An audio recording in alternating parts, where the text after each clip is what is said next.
اے دوست تجھے کیا معلوم بازار میں وہ کپڑا پہنچ چکا ہو جسے تیرا کفن بننا ہے.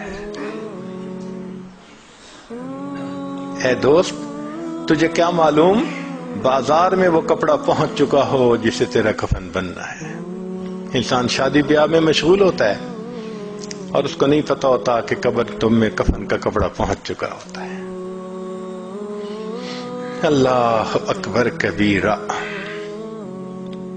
ایک آدمی کو دشمن نے قتل کیا اور نہر کے اندر ڈال دیا.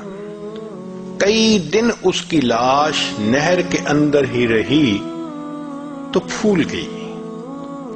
ایسی پھول گئی کہ جب اس کو نکالا گیا تو پتہ نہیں چلتا تھا کہ یہ کون ہے کون نہیں. پہچاننا مشکل تھا.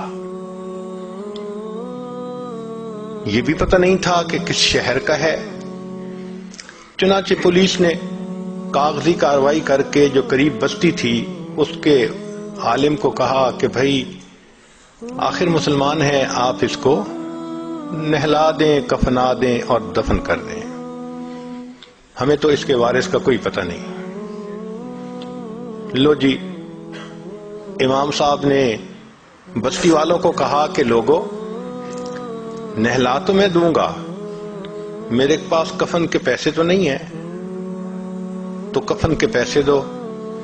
دیہاتی علاقوں میں لوگوں کے پاس کھانے پینے کے لیے چیزیں تو ہوتی ہیں، سپینڈنگ کیپیسٹی نہیں ہوتی، کیش نہیں ہوتا. انہوں نے کہا مولانا اعلان کر دو مسجد میں.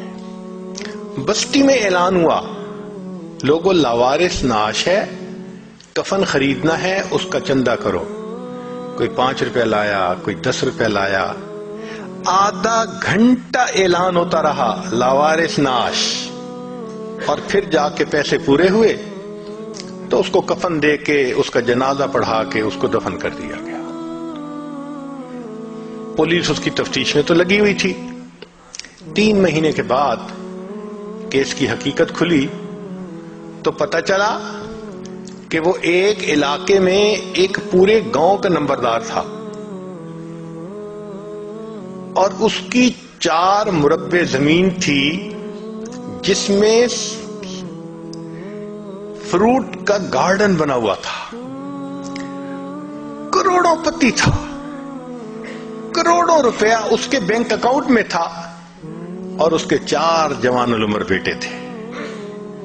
4 بیٹے ہیں، کروڑوں پتی ہے، بینک میں کروڑوں روپیہ ہے.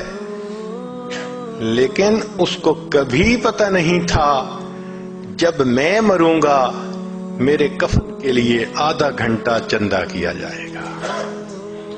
وارث مان نہ کری وارثاں دا، رب بے وارثا کر مارتا ہے.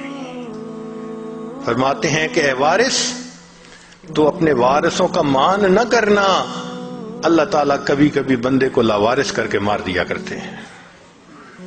کیا پتا کس حال میں موت آئے. اس لیے نبی اسلام نے فرمایا کن فی الدنیا کأنک غریب او عابر سبیل. دنیا میں ایسے زندگی گزارو جیسے کوئی مسافر ہوتا ہے یا جیسے کوئی پردیسی ہوا کرتا ہے. جو پردیسی ہوتے ہیں نا ان کے ذہن میں ہر وقت ہوتا ہے ہم نے واپس جانا ہے. ہم بھی یہاں پردیسی ہیں.